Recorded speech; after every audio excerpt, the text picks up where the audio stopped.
Le 16 juin 2020, j'annonce à travers une vidéo mon changement brutal de pseudonyme. Une annonce qui avait choqué une partie d'internet. Ce qui est tout à fait compréhensible, puisque depuis mes débuts sur internet, j'avais toujours utilisé ce pseudo lié à la boule rose. Après mon annonce du 16 juin, il ne restait plus qu'une trace de ce pseudo. C'était le code créateur Fortnite. Et c'est seulement depuis hier soir qu'il a été modifié par la team Epic Games.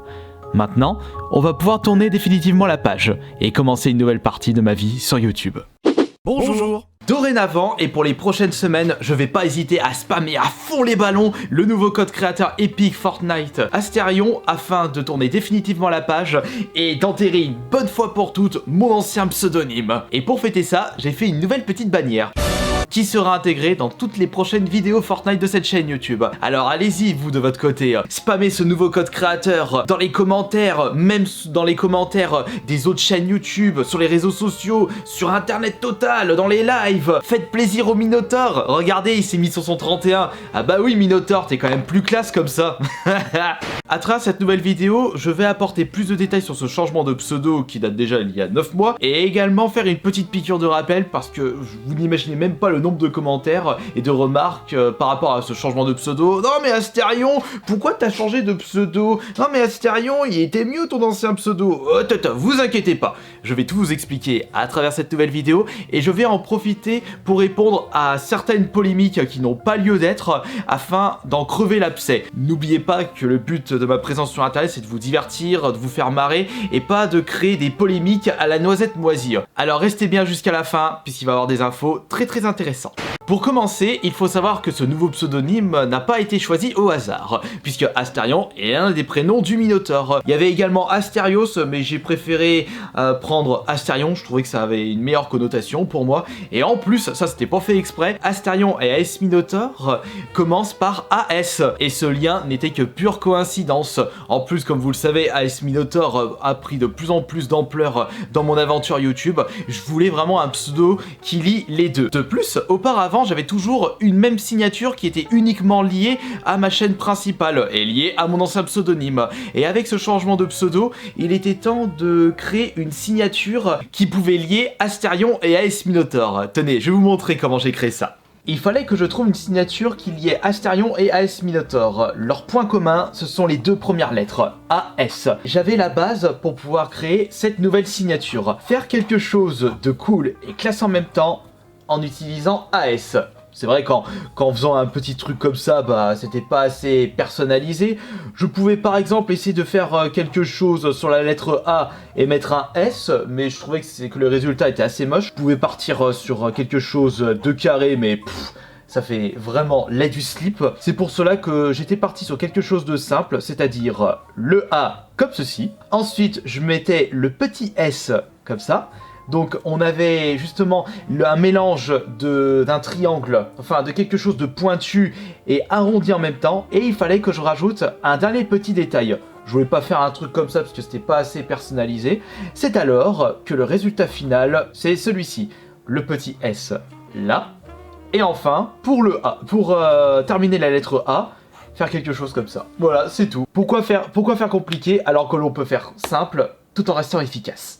Il faut savoir que Kirby est beaucoup trop lié à Nintendo, et en portant cet ancien pseudonyme, c'était pas vraiment la joie en ce qui concerne les propositions d'opérations commerciales sur la chaîne YouTube. Les OP, les placements de produits, enfin vous connaissez l'histoire, et bizarrement, depuis que j'ai fait ce changement de pseudo, j'ai eu beaucoup plus de propositions d'OP, parce que justement, Asterion c'est beaucoup plus neutre, et c'est pas automatiquement lié à une entreprise de jeux vidéo. Et voilà une des raisons sur le changement de ce pseudo, mais ce n'était pas la raison principale. La véritable raison, c'est que je n'étais plus du tout fier de porter cet ancien pseudonyme.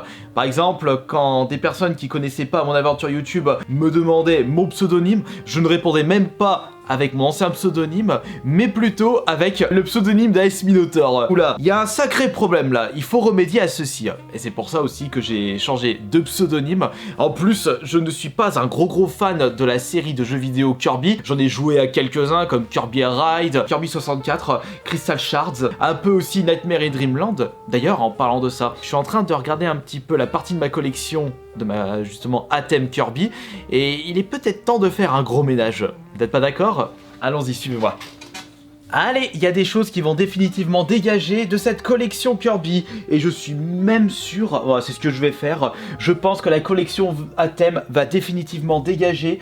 Et pour les jeux que je ne souhaite plus conserver, ils vont être mis directement sur mon eBay. Donc lien dans la description de cette vidéo. Je vais uniquement garder les jeux Kirby qui m'ont marqué. Donc par exemple celui-ci, le petit Kirby Dream Land. Et j'ai découvert cette boule rose, enfin c'était une boule blanche à l'époque, avec cette version Game Boy. D'ailleurs il faudrait que je le retrouve en version boîte celui-ci. Ce jeu je l'avais vraiment apprécié. Celui-là je le garde, en plus c'était un jeu que j'avais à l'époque. Ce qui est sûr c'est que les versions japonaises, je vois pas pourquoi je vais m'embêter à les conserver. Ils vont tous dégager. Évidemment sur mon eBay je vais quand même proposer des prix qui sont moins chers que le marché actuel, en prenant bien sûr en compte le marché japonais puisque ce sont des versions japonaises. Du coup il y en a 4 qui dégagent. Le Kirby Ghost Trap, je l'avais jamais joué et je vois pas pourquoi je vais le conserver celui-là. Hop, ça en fait 5. Le soundtrack pareil. Celui-là j'avais joué à l'époque et c'est un de mes premiers achats sur eBay. Et ça date de fort longtemps, donc je vais quand même le conserver. Le anniversaire, je vais quand même le garder. Est-ce que je vais le garder? Maintenant, je l'ai quand même joué. Oh, je vais le garder pour la collection NES, celui-là. Quant aux autres, ça ne bougera pas d'ici. Je ferai un peu plus de rangement. Oui, je suis d'accord, ce pseudo me collera définitivement dans ma peau, parce que c'est un pseudo que j'ai utilisé depuis plus de 15 ans, et que logiquement, beaucoup d'entre vous ont pu me connaître avec cet ancien pseudonyme. C'est pour cela que votre premier réflexe n'est pas mon nouveau pseudonyme, mais mon ancien pseudonyme. Après, vous faites l'erreur une fois ou deux fois, c'est pas grave, c'est pas un problème, même quand il y a des gens qui me reconnaissent dans la rue. Beaucoup de personnes qui m'appellent par mon nouveau pseudo, ça c'est super respectueux, et il y a des personnes qui m'appellent par mon ancien pseudonyme parce qu'ils ne m'ont plus suivi depuis des mois et ne sont pas au courant de ce changement de pseudonyme. Et aussi, pour les personnes qui suivent plus AS Minotaur, vous avez tendance à m'appeler encore par mon ancien pseudonyme. Mais ne vous inquiétez pas. Par contre, quand vous m'appelez plusieurs fois et volontairement pour mon ancien pseudonyme, alors que dans tous mes réseaux sociaux c'est mon nouveau pseudonyme, au bout d'un moment, bah crotte. C'est pour cela aussi que je voulais changer le code créateur, parce que étant donné que beaucoup de personnes ont pu me connaître grâce aux vidéos Fortnite et surtout via mon ancien pseudonyme, c'est normal que vous m'appelez encore par mon ancien pseudonyme. Maintenant, il n'y a plus de raison de m'appeler par mon ancien pseudonyme. Maintenant, on va passer à la partie la plus intéressante concernant les petites polémiques à la noisette moisie. La première polémique, c'est... Enfin... Est-ce qu'on peut appeler ça une polémique? À moitié, ou alors pas du tout. Le changement de pseudonyme est lié à la chute de mes vues sur ma chaîne principale. Alors, est-ce que c'est vrai, est-ce que c'est pas vrai? Il y a peut-être une petite part de vérité sur ces propos-là. Pour moi, ce n'est pas la raison principale de la chute de mes vues. Parce que même si vous tapez mon ancien pseudonyme sur YouTube, vous tombez sur mes nouvelles vidéos et sur ma chaîne YouTube. Alors je vois pas en quoi c'est le changement de pseudonyme est lié à ma grosse chute de vues. Et également, ma chute de vue est surtout liée à des séries qui ne marchent plus vraiment, ou plutôt où j'ai déjà fait tout le tour. Enfin si, il y a une série qui marche plus vraiment par rapport aux années précédentes, c'est Fortnite. Mais je m'accroche toujours au contenu Fortnite, et c'est vrai que le fait de ne plus vous avoir proposé autant de vidéos Fortnite par rapport à avant, bah j'ai perdu pas mal d'abonnés, des abonnés qui sont partis sur d'autres chaînes YouTube, et j'ai vraiment envie de récupérer ces abonnés qui malheureusement ne suivent plus mes aventures YouTube et ne regardent pas actuellement cette nouvelle chaîne YouTube, et qui ont loupé toutes mes nouvelles vidéos Fortnite. Ah, il va falloir sortir les doigts des fesses et mettre les bouchées triples pour récupérer cette partie de public. De toute façon, même si Fortnite ne fait plus partie de mon top 10 de mes jeux préférés, il en reste pas moins un jeu auquel j'ai passé énormément de bon temps. Par rapport à ma chute de vue, il faut pas oublier que j'avais fait le tour des fausses consoles et que depuis un an, il n'y a plus du vide-grenier à cause de la crise sanitaire. Il y a beaucoup de séries que je ne peux plus vous proposer de nouveaux épisodes, mais j'ai comme l'impression que c'est surtout les vides-greniers qui m'ont bien mis mal par rapport à ma situation actuelle sur YouTube. À en croire que la nouvelle base de ma chaîne YouTube, ce sont les vides-greniers. Mais que voulez-vous, je suis bien obligé d'y faire face. On va maintenant passer à une petite polémique que vous avez certainement dû apercevoir sur YouTube ou sur les réseaux sociaux. De toute façon, j'ai remarqué que beaucoup de personnes me posaient cette question-là. Est-ce que ce serait pas ton network qui t'aurait mis un coup de pression pour le changement de pseudonyme? Mon network actuel, c'est Wisdeo, et il y a des personnes qui pensent que c'est mon network qui m'a foutu un coup de pression pour que je change de pseudo. Alors écoutez, ça va être simple et logique en même temps. Pour un network, un YouTuber est un client, c'est-à-dire qui demande des services proposés par le network et ce YouTuber verse un petit pourcentage pour le travail fourni par le network et logiquement, nous sommes des clients pour les networks et nous ne sommes pas leurs employés. Imaginez qu'un network décide de foutre des coups de pression à un de leurs clients, bah qu'est-ce qui va se passer? Bah le client, il va se barrer, il va aller chez un autre network, c'est tout. De toute façon, si le jour où mon network me fout un coup de pression comme ça, voire le moindre coup de pression, moi c'est bien simple, je casse mon contrat et je vais autre part. Normal, vous allez me dire, les networks ne payent pas les youtubeurs, c'est Google qui paye les youtubeurs. Et les youtubeurs versent un pourcentage de leurs gains au network. Est-ce que vous croyez franchement que les networks peuvent foutre des coups de pression aux youtubeurs?